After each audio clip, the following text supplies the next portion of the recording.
This is Lama Tantrapa, and I want to thank you for your interest in the Secrets of Qigong Masters. You are at the right place if you want to learn from some of the best experts in our field how to tap into the energy resources that will help you achieve greater vitality, personal power, improve the quality of your life, and experience self-realization. I encourage you to dive deeper into these teachings by exploring the additional resources provided by this and other amazing guests of our show. Please visit qigongmasters.com, where you'll find a treasure trove of information and materials dedicated to empowering you to live your dreams. Hello, my name is Sheldon Callahan. I am the Executive Director of Shaolin Life under the Deep Roots Center for Spiritual Studies.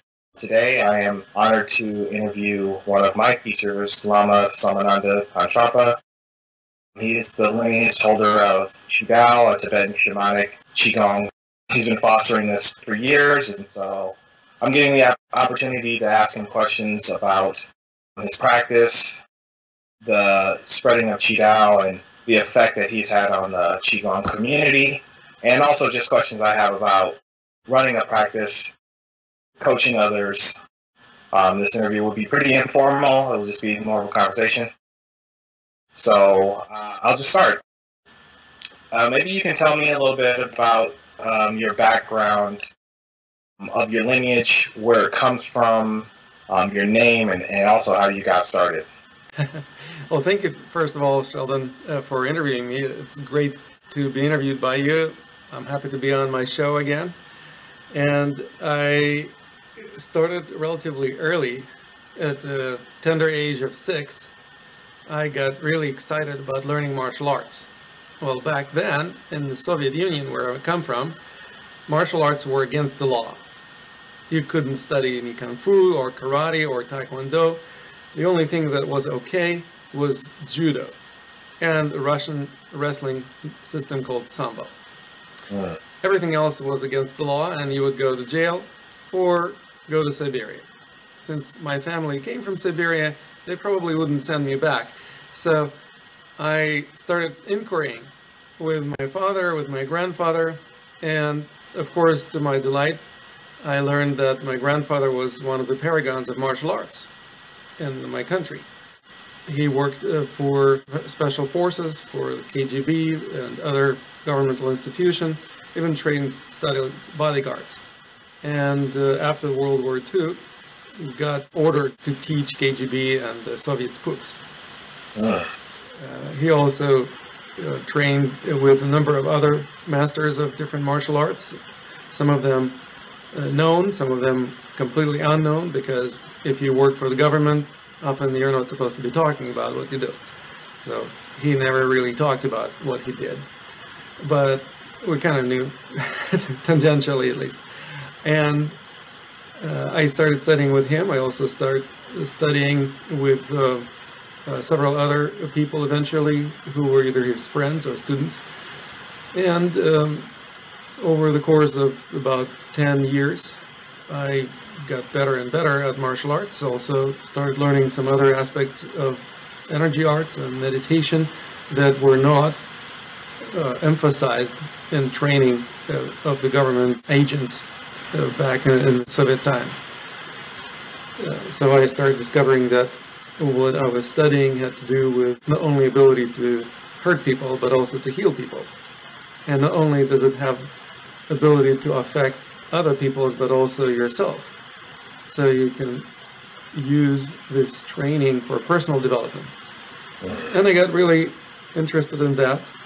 So after the military service in the Soviet Special Forces, where I had all kinds of misadventures, that's a different story altogether. I decided to go to a different school. Before the service, I had gone to a school that trained career diplomats. And I realized that I didn't want to work for the government, and the Soviet Union was collapsing.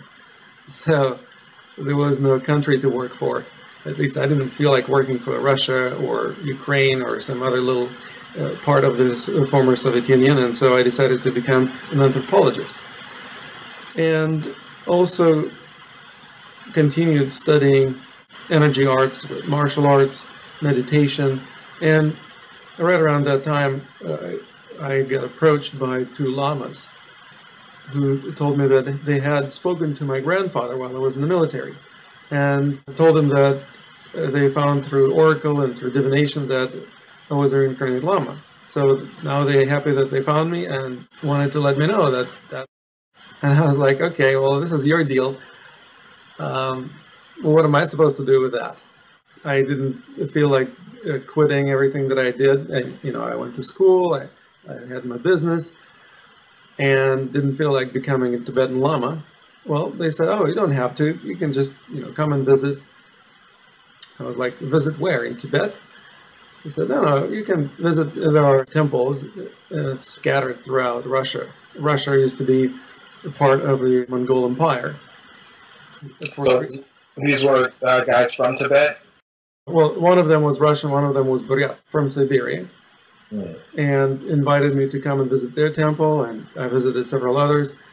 So essentially, I went on exploring what's going on in that part of the world, because that part of the country, even though religion was heavily persecuted and many Buddhist monasteries were destroyed, still several survived. And they survived in the most inaccessible places, or they just practiced spiritual practices kind of underground.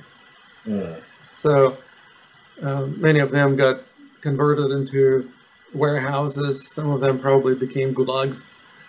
And one of the things that also occurred was that Buddhism mixed with shamanism in Siberia very nicely, especially what we refer to as Bon, or Tibetan shamanism, which some people consider a part of Buddhist tradition. Some people consider that it's a distinct lineage that has nothing to do with Buddhism. Well, one way or the other, they've been influencing each other. Tibetan Buddhism is distinctly Tibetan as a result of interconnection with the Bon tradition. And Bon will never be the same because it's been influenced by Buddhism so much so that it became an organized form of shamanism, similar to Shinto in Japan or Taoism in China. And so, in a sense, Tibetan Buddhism was brought to Russia, and Siberia in particular, during the Mongol Empire. And since then, some parts of the country remain influenced by Tibetan traditions, including Buryatia, as I mentioned, and also Tuva in Altai region, where my family comes from, and also Kalmykia, which is the area just north of the Caspian Sea. And probably a few other places that are less prominent that I don't know about. Yeah, that was an amazing story. I mean, I've heard bits and pieces of it, and so it's interesting to hear it all come together. So at what point did you take on what the lamas had told you about, who you were, and you had obviously already been studying, but what kind of flipped the switch inside of you? Well, I don't think there was one point in time when I just flipped the switch and got converted. From a relatively young age, I felt that I was highly motivated to learn more about the essence of things. So, as many kids, I always asked questions like, why? Why is this? Why is that? But it never stopped. So, a lot of kids get so harshly punished or indoctrinated not to ask these questions. And I never did get punished for asking these questions. And so I never stopped inquiring into the nature of things. And my curiosity about philosophy, and my curiosity about anthropology, in general, what does it mean to be human? And how can we be more human, meaning more effective, more humane, more evolved, has never really stopped percolating in the back of my mind. And so what happened is that it's just provided me an avenue for exploration and discovering some of the answers to my questions. When I started studying Buddhism, and I got ordained not only by Tibetan lamas, but also I studied Japanese Buddhism with Jinsei Terasawa, who traveled to Russia many times, and Ukraine, and other parts of the Soviet Union. I also got ordained in the Thai tradition of Theravada. So I essentially started exploring a variety of different approaches. I also realized that the less dogma, the better. So I started inquiring into things that are less dogmatic and discovered Subud, that originates from Indonesia, that doesn't have a dogma, doesn't have a doctrine, doesn't have a particular holy book. It doesn't indoctrinate its members of the organization into any way of thinking, and essentially just facilitates that they would discover the direct connection with the powers that be. Well, that really resonated with me. So I'm a member of Subud for many years, and also continue exploring and discovering things pretty much every day. So I don't want to say that now I wear a hat of a Tibetan Lama and that's it. I'm indoctrinated. Now I flip the switch and I am stuck in a particular box, a particular paradigm of thinking. Makes sense. Wow. How has these ancient traditions influenced your modern practice and how you interact in the modern world? Very good question. I'm very forward-thinking among many Qigong teachers I know and among lamas that I'm familiar with. I tend to constantly gravitate towards a more scientific approach to understanding things. Form should follow the function. If there is any dogma that makes the function less functional, it needs to be discarded. And any function that contradicts the dogma but is functional, it has prerogative. In other words, it is the primary objective to maintain high level of realism. And theories, it's just a mental exercise. If anything doesn't make any sense and it is not usable, I don't stick with it. That's one of the reasons why, for instance, I don't do forums. It's because it doesn't make any sense to me. I don't see high value in it. And there are a lot of other things that are of higher value.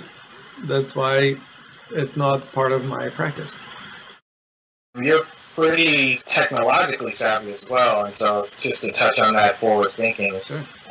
How do you use technology in your practice to, get the word out about what you're doing, to share and collaborate and connect with students and other teachers alike? Well, to give you a little background, my parents are both PhDs, both engineers. My mother was a professor at the Aerospace Academy, and my father was a director of the research laboratory working for the pharmaceutical industry. So they both kind of instilled in me curiosity about novel technologies, contemporary, and perhaps even revolutionary ways of communication, computer technology, and things like that.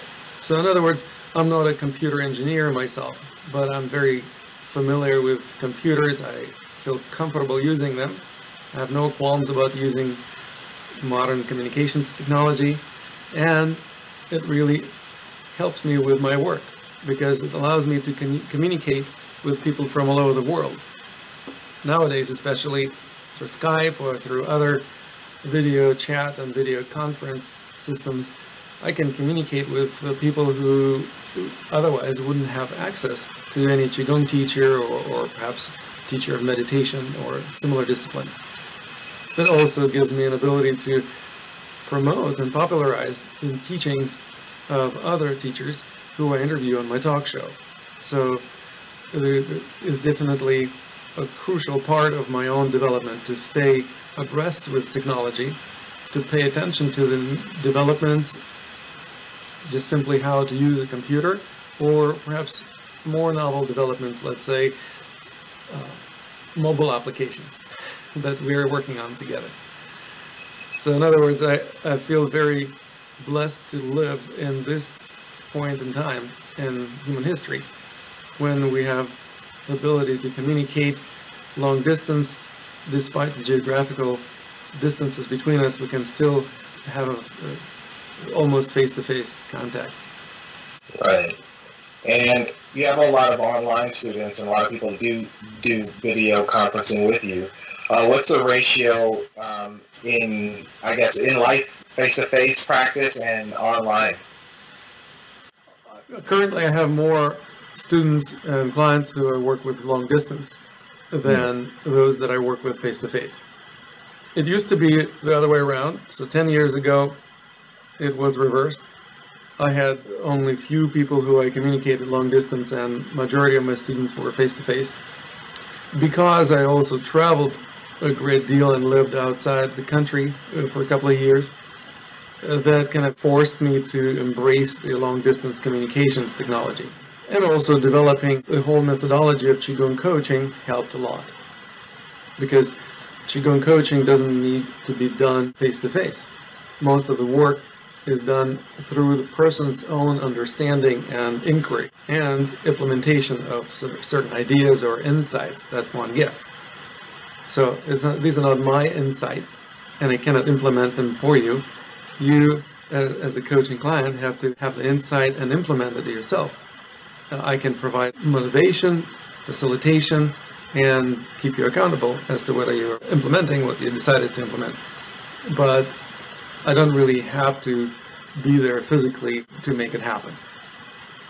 Of course, that also creates certain limitation as to the spectrum of teachings that I can offer this way. For example, it's really hard to teach push hands long distance. Maybe you can kind of go into the difference between teaching and coaching. Certainly. Coaching is a relatively novel methodology that originally was developed for athletes. So athletes often have a trainer and a coach. The trainer is the person who tells the athlete what to do and how to do it, and makes sure that they go through a certain routine or drill and basically get trained. Teachers, in a sense, do something similar to that. They download information into their students' minds, and those of the students who can demonstrate that they've got that download really well, they're good students. Those students who can't do that, well, they're supposedly not so good. The coach, on the other hand, doesn't download information into the students' minds. The business of coaching is mostly about inviting the person to explore and discover for themselves what they really resonate with, what they really want to align with, what meets their values. So the values obviously are things that also can be taught, but the coach doesn't instill the values into the coaching client or student. The coach invites the student to discover or reveal what his or her values are, and then start checking as to what would be the way to support these values the best. What would be the course of action that would allow you to achieve that which you value the most? In other words, if you have a dream, how are you going to manifest it? Well, it needs a certain plan of action. Well, the coach is the person who helps you develop that plan of action and then keeps you accountable as to whether you're implementing it, whether you're on the right track and moving in the right direction. Makes sense. And what advice would you give someone like myself who has a practice, runs an organization, is looking to do more distance learning? What kind of advice would you give someone like that starting out into the online distance learning? So these are all wonderful aspirations that you have. Let me ask you, what informs your aspirations? In other words, what are the values that motivate you to start offering what you have to offer online? Well, I have a lot of people that want to start experiencing some of the work that I've been doing.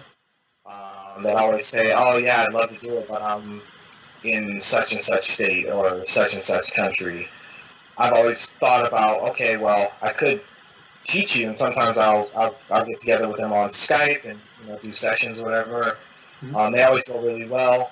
I just never took it on as a full practice of mine because I have more people locally.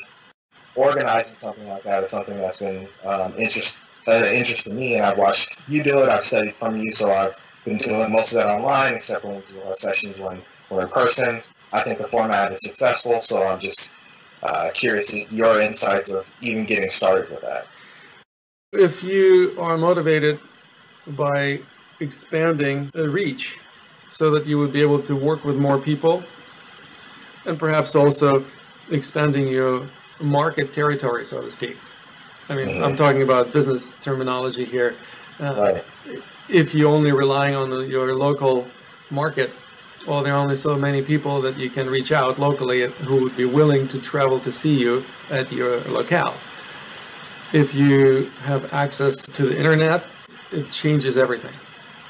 But the motivation that really matters here, also whether or not you want to make it into a business. In other words, do you want to make money doing that, or you are just trying to continue offering the service as a nonprofit organization? Yeah. I mean, even the stuff that we do as a nonprofit, the courses do go to benefit the nonprofit, and so I'm really a volunteer. But of course, the stuff that I would do would have to, at some point, benefit the nonprofit. Though we do a lot of community-based stuff that is, free of cost, and that's how we are able to do that is by the courses that we offer, and then we can do more community work, which a lot of stuff like I've done with Maryland, with pushing for peace and etc. Right. Well, this is wonderful. It's a very noble approach. I organized and ran a nonprofit organization for many years myself. Actually several, and also was on board of directors of several organizations, including National Qigong Association. And I realized eventually is that I have to learn how to make living doing what I enjoy doing. Yeah. In other words, I don't have a day job that pays the bills. My work in the Qigong arena is what really supports me. And if it doesn't support me, well, then I have to rely on somebody else I could fall back onto. So I essentially developed a way to work with the people in a non-profit manner, long distance, and that turned into my talk show, The Secrets of Qigong Masters, interviewing other masters and making their interviews available to people either free of charge or for a nominal fee. Allows people to learn a great deal, and then if they want more and they're ready to take a step and make a greater commitment, then they will also need to make commitment of their own time as well as their own resources. For example, one of the things that I really find important for Qigong practitioners is to learn how to be effective entrepreneurs. And what that means is that we need to let go of the assumption that everything needs to be done on a non-profit basis. Because we have our own bills to pay, we have our own dreams that we would like to manifest. For example, I have a dream of buying and running a retreat center. Well, I don't have the funds right now to do that. And most Qigong teachers I know wouldn't be able to afford that either. Now, why is that so? Because most of them don't know how to make a living doing what they love doing most, even though what they offer to people is a very high value and people would be willing to pay for that because they recognize the value that they receive. So it's just a matter of asking. It's often a matter of being confident enough in the value that you're providing and then asking for reciprocity.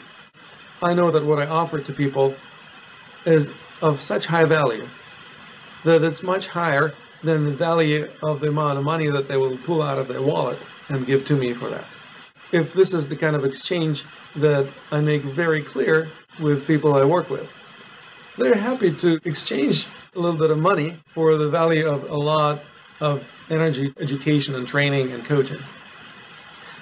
Of course, some people don't value this type of education, so they either need to be educated so that they would start valuing, or they're just not going to value it no matter what.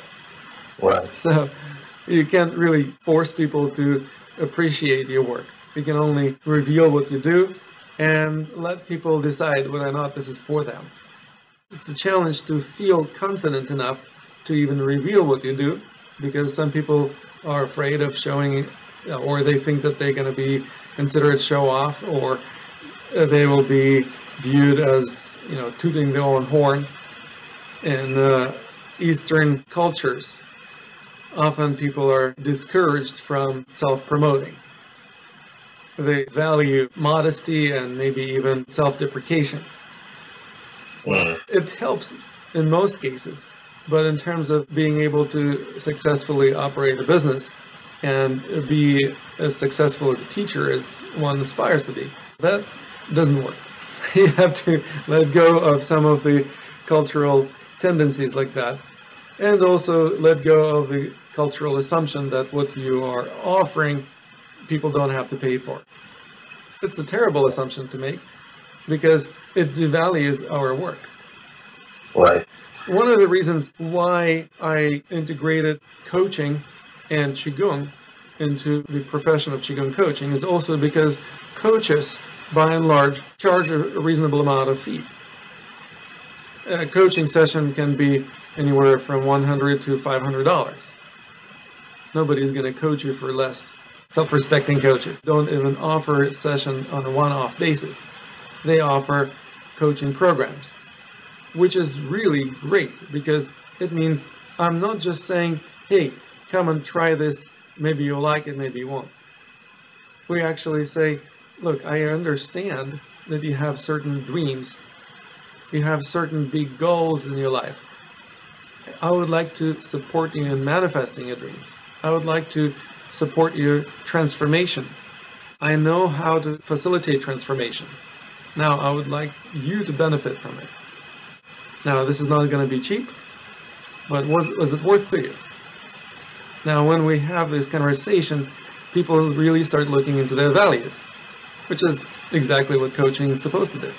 And when people recognize that they have the value that is like the top of their priority, then they will do whatever it takes to manifest this dream or to uphold this value further. So that basically means they will pay for a coaching program, even though it may be several $1,000s. Why?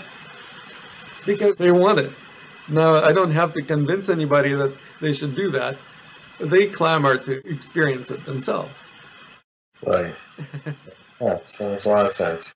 To go a little deeper into that, what you're talking about is energy exchange. And when you say reciprocity, that's kind of how I see it. Like, right. Sources, monetary or otherwise, are an exchange of energy.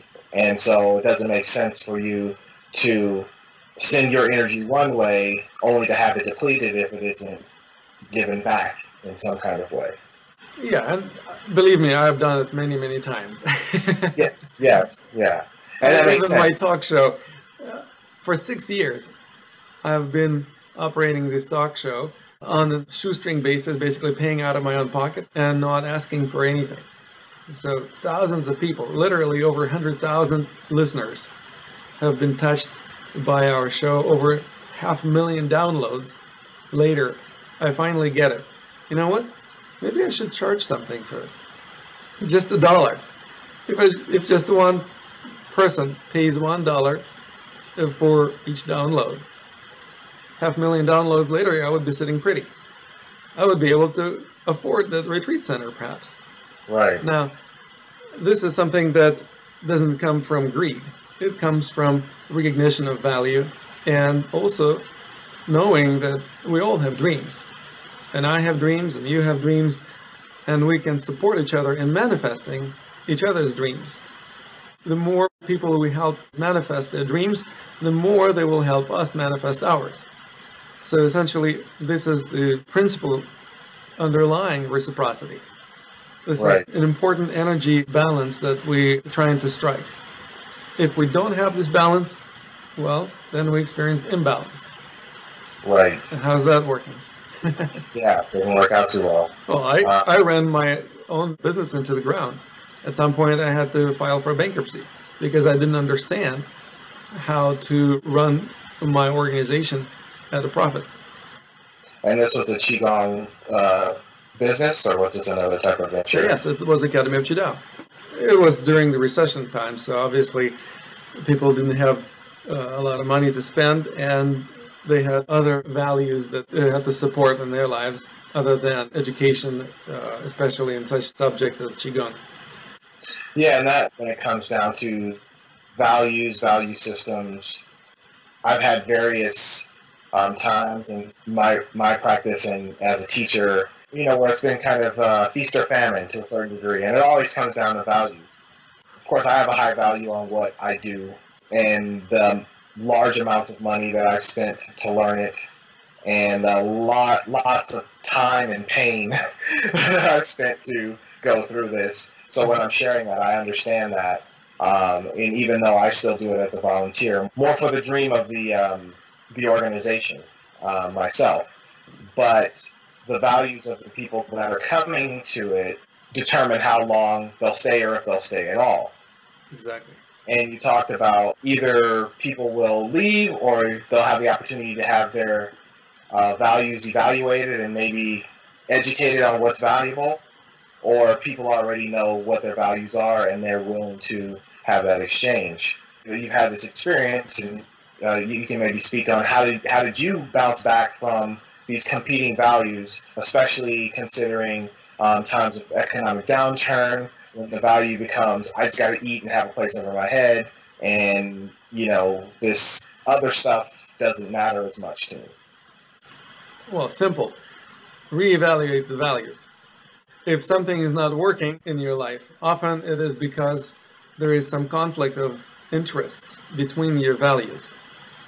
Often people experience that the energy is either scattered or pulling them in different directions. And they either cannot make up their minds, or they constantly feel hesitation, or they feel guilt, or some other things that basically reveal that they have conflicting values. What that means is that they never really assessed what their values are. Most of our values are not what we decided to uphold. We didn't build our belief system deliberately. Most likely, it's an accumulation of our encounters with other people, often as children. Often we've adopted the belief system of our parents or teachers or other authority figures, and perhaps also been influenced by other aspects of our social upbringing and education, or perhaps influenced by media. Nowadays, media is so all-pervasive that it influences people's values quite a bit. So we essentially need to evaluate our values and see which of them really make sense to keep, and which of them perhaps need to be demoted somewhere to the bottom of the list of the values, or discarded altogether. And so this is one of those things that most people never do in their lives. They never reevaluate their values. Well, this is something that you have to do at some point if you want to experience any degree of success in your life. Often it's referred to as a midlife crisis, but it doesn't have to turn into a crisis. It can be done deliberately, consciously, and also with an assistance of another person, such as coach, who knows how to evaluate the value, who knows how to assess which of the values are of higher and which of the values are of lower priority. And then you literally create your new list of values that you consciously outline for yourself. Then, if something is conflicting, you just check which of the values is higher. And if you uphold the higher value and you perhaps don't worry too much about the lower values, you are going to be in alignment with your value system. Right. If you pursue the value that is a lower priority on your list of values and perhaps forsake some of the higher values, what's going to happen? you're not going to be very happy because your higher values are still unsatisfied. So this simple and very straightforward approach transforms people's understanding of what to do with themselves and their lives. So it seems to come down to a lot of the things that we talk about in the course. I mean, we talk about physical alignments and how one little thing outside of physical alignment will throw everything off. This lines up in alignment exactly with what you're talking about on the physical state, but with conflicts of interest, with conflicting ideas. And I can see as we're talking, I can see those places where I'm evaluating my values, and I'm like, yeah, that's kind of not in alignment. So that's actually something that I'm actually actively thinking about right now, personally, is, okay, these are the things I value, these are the things that I want. How do I line everything up in order to achieve that? How do I consolidate my energy from being out too far from myself, out away from my center, and kind of bringing things back to that so that I can actually execute these ideas, goals, and dreams? Fantastic. Yeah, this is a really remarkable process. And as you're about to engage in our apprenticeship, you will be learning how to not only do it for yourself, but also how to facilitate this process in other people. So this is really a great conversation to have. And also, you probably know already how to assess your own values, because just right now you started doing that and you seem to be relatively successful in identifying one value or another, how much it is in alignment with your true essence. So this is something that boils down to the most profound and at the same time most overlooked aspects of energy arts. When we realize that everything is made of energy, our own energy resources and different energy centers within our bodies are connected with certain resources and certain energy fields or energy currents outside of our bodies. If we want to experience what I call being in the flow, we simply need to align our own energy with the energy of the world around us in a way that there is certain congruence, or there is certain concord. When our energies are in concord, we experience inner peace and also abundance or prosperity in our life. What happens is that we discover that we no longer are wasting our energies. We're no longer hesitating or going back and forth with our choice making. We make choices in the most intelligent and the most energetically awake, aware manner. Choices that are made not on the basis of some preconceived ideas. They're based on energy resonance. If you resonate with a certain course of action, this course of action will be easy for you, and you will get farther and you accomplish more following this course. If you try to follow a certain course of action that you don't resonate with energetically, and you can also say, well, my values are not in alignment with this particular game plan, well, then you will have a hard time traveling down this path. You won't achieve much, and perhaps you will be suffering and maybe even causing other people suffering. Yeah, that makes total sense.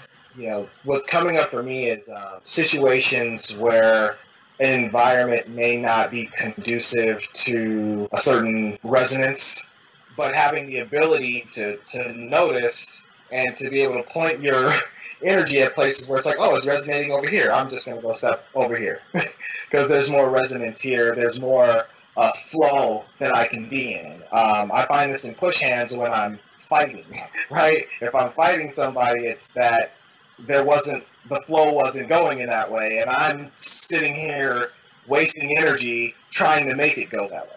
Yeah. I see that metaphorically acting in what you're talking about, and how it could be used not just necessarily in combative pugilism, but in life situations. Absolutely. I don't even like separating life from practice. Right. Because Essentially, if we realize that we are still alive when we're practicing, then we learn how to integrate the practice in life. We bring life into our practice. Otherwise, without it, it will be a dead practice. And we also bring practice into our life, infusing our life with the awareness that we develop through practice, and also walking each and every step along the way, following certain culture of movement, as they call it. So basically, you're embodying the principles and the values that you uphold dearly. You really are congruent with yourself. You also communicate with other people with total confidence and clarity. One of the major reasons why people have a hard time being successful, not only as Qigong teachers, but as any professionals, is that they have one or two lacking values. One is clarity of purpose and clarity of communication. If we don't have a clarity of communication, usually it reveals a lack of clarity of purpose. If we communicate in a really convoluted or nonsensical manner, usually means that there is some lack of clarity in our own minds. And at the same time, there is another thing called confidence. If we really recognize the values that we pursue, that we have to offer to others, that we perhaps discover through our practice or help other people discover, we know very confidently that this, what we do, is a very high value. Nobody needs to prove it to us, or we don't have to convince anybody in it.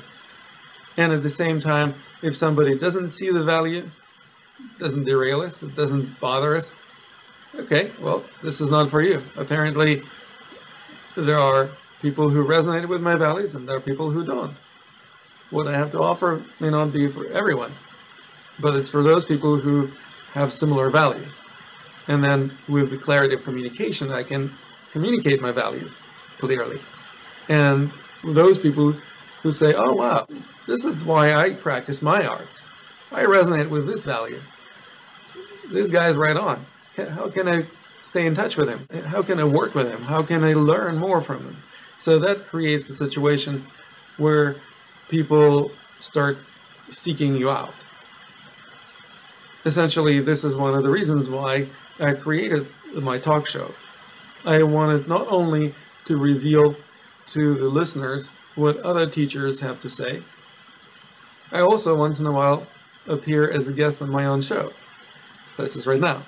This gives me an opportunity to share my approach and my values, and those people who listen, watch, and resonate. They contact me and say, hey, I really like that. How can I engage in learning more? Or how can you coach me? Or I would like to become more like you. Okay, well, I know how to be me. And I can walk anybody through the process of discovering how to be more in alignment with your own values. That makes sense. Okay.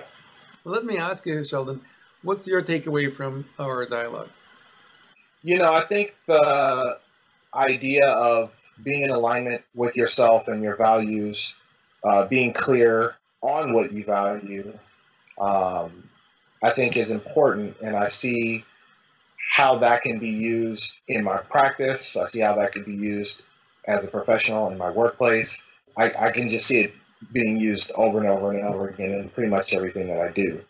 And I think the idea of reevaluating that periodically, okay, as a practice is important too, because sometimes those things shift, or sometimes I just need to understand, like, what's the higher priority of my values. Maybe I have 3 values, but this one trumps the other 2.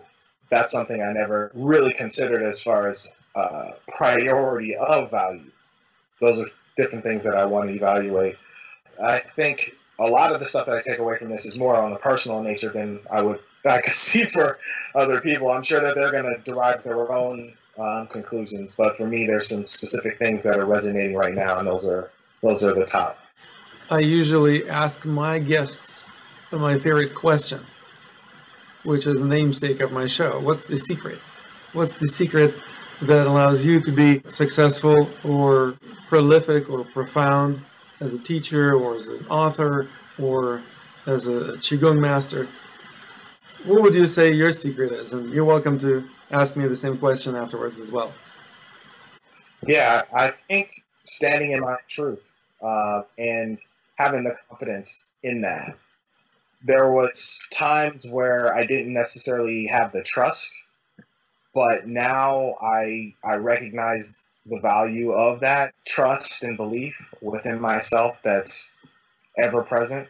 And so now I operate on it more. And the more I operate on that, the more things are in the flow. When I'm in doubt, when I second guess, that's when I always have the turbulence that I don't enjoy. I would say if there was any secret, it would be that. And it's just a challenge still, even knowing that, to remain on that path and continue along that way. Very cool. Well, it sounds very similar to what I would say. So I guess we're in alignment. I would definitely say that my secret is also trusting the flow of things in the universe, the Tao. Yeah. If you realize that Tao knows exactly where to flow, and everything in the universe flows the way that it needs to, you just simply need to get out of your own way, or stop struggling against the flow. Right. And I always use analogy of nightmare. This is how we create nightmare in our dreams at night. Start fighting against the flow of the dreaming. It literally transforms into a nightmare. Well, this is how many people live their daily lives. They struggle against the flow of this dream called daily life, and thereby create a nightmare. And this is something that requires a certain degree of trust to stop struggling and start accepting things so that you can go with the flow of things. Because if you don't think that the flow of things is going in the right direction, well, of course, you will have a hard time surrendering to it. But if you recognize that energy always flows where the laws of nature guide it, then you stop fighting against it. Because fighting against the laws of nature is really hard. I've never seen anyone win. Yeah. Yeah, I agree. Once again, thanks. And namaste. We'll do this again. You have finished another episode of the talk show, The Secrets of Qigong Masters, that brings to you some of the top experts in Qigong, meditation, healing, and martial arts. Now I invite you to visit QigongMasters.com and dive deeper into the teachings of our amazing guests by downloading their multimedia products and becoming a member of our international community of like-minded people. This show is also brought to you by Academy of Qidao, offering Qigong coaching programs that integrate the ancient energy arts with the modern methodology of coaching. If you struggle with chronic pain, suffer from too much stress, want to boost your performance, or seek spiritual awakening, please go to QigongCoaching.com. There, you can receive top-notch coaching as well as professional training to become a certified Qigong coach yourself. That's right, if you're dreaming of making a decent living, doing what you love, and making a difference in the lives of many people worldwide, check out our programs that will help you transform your interest in energy arts into living your life in the flow.